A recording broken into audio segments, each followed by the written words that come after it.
Joseph de la Capelle, catholique et légitimiste. Donc nous sommes le jour de la Saint-Jean l'Évangéliste, le 27 décembre 2022. Je vous souhaite à tous un très bon octave de Noël.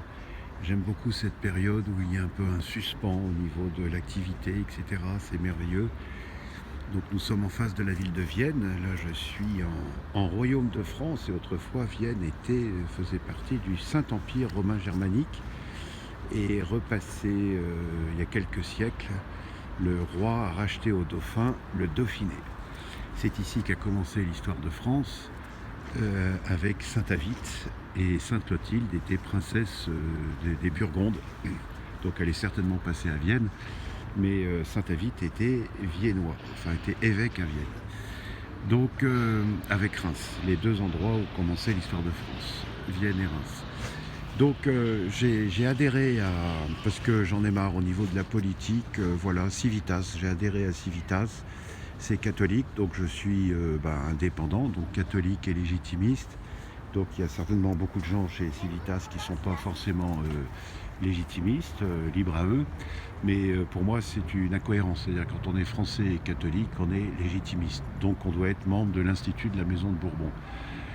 Donc je suis indépendant, donc évidemment je soutiendrai quand Civitas soutiendra tel ou tel parti sur une élection évidemment.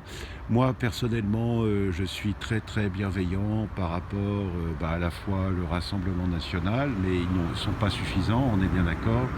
Je suis comment dire, tout à fait bienveillant envers Reconquête, mais ils ne sont pas suffisants. Monsieur Asselineau est remarquable, Monsieur Philippot, ils sont très bien, mais pas suffisants. Monsieur Onfray, très bien, mais pas suffisants, évidemment, parce qu'ils ne sont pas catholiques et légitimistes. Donc voilà ma position. Je suis un peu original. Et même, faut pas croire, hein, même dans la tradition, que ce soit dans les milieux ecclésiadei ou dans les milieux ecclésiadei ou dans les milieux Saint-Pédis, il y a très peu de gens qui sont membres de l'Institut. Il y en a, mais très peu, très très peu. Et je comprends pas, C'est quelque chose d'assez étonnant. Donc voilà moi ma position aujourd'hui. J'ai une bienveillance envers les gens qui sont providentialistes, mais quand on est providentialiste et catholique et qu'on s'attache à la réalité des choses, on est aussi d'abord légitimiste. C'est ce que j'avais expliqué dans une autre vidéo. Il y a aujourd'hui le roi, c'est Louis XX avec son épouse Marie-Marguerite, ils sont rois et reines de France, et la providence appartient à Dieu. Donc évidemment personne ne peut s'opposer à la divine providence.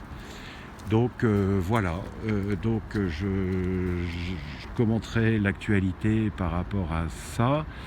J'ai essayé de contacter, j'ai eu la dame, très bien, j'aime beaucoup hier il y a eu une vidéo du petit-fils du général de Gaulle, remarquable. J'ai trouvé encore mieux que son grand-père d'ailleurs, parce que son grand-père, j'ai expliqué, hein, la constitution de la Ve République est quand même une constitution athée, donc il y a quand même quelques problèmes. Mais là, très très bien, donc l'amitié franco-russe, je me rapprocherai aussi de cette association, parce que je suis de tout cœur avec cette sensibilité.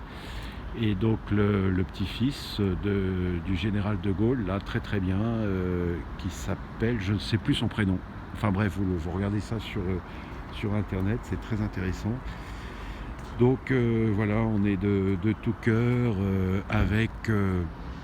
avec tous ces gens qui agissent dans le bon sens, et puis pour que la guerre en Ukraine s'arrête, mais qu'on arrête de casser les pieds aux Russes comme on l'a fait depuis 20 ans, comme l'ont fait les Américains et l'OTAN. Voilà mes positions aujourd'hui qui sont fondamentales, et puis de continuer à prier pour qu'il y ait évidemment pas de guerre atomique, qui serait n'importe comment, hein, Vladimir Poutine l'a bien dit, ça sera s'il y a un coup de traître, ça viendra certainement soit de l'OTAN, soit des Américains. Donc prions tous à cette attention, parce que l'heure est grave, mais pas désespérer. Il faut prier et travailler. À très bientôt à tous, très bonne octave de Noël.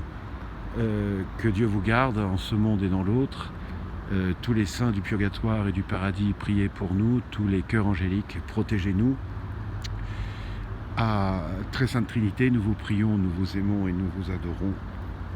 À très bientôt à tous. Deus et Rex.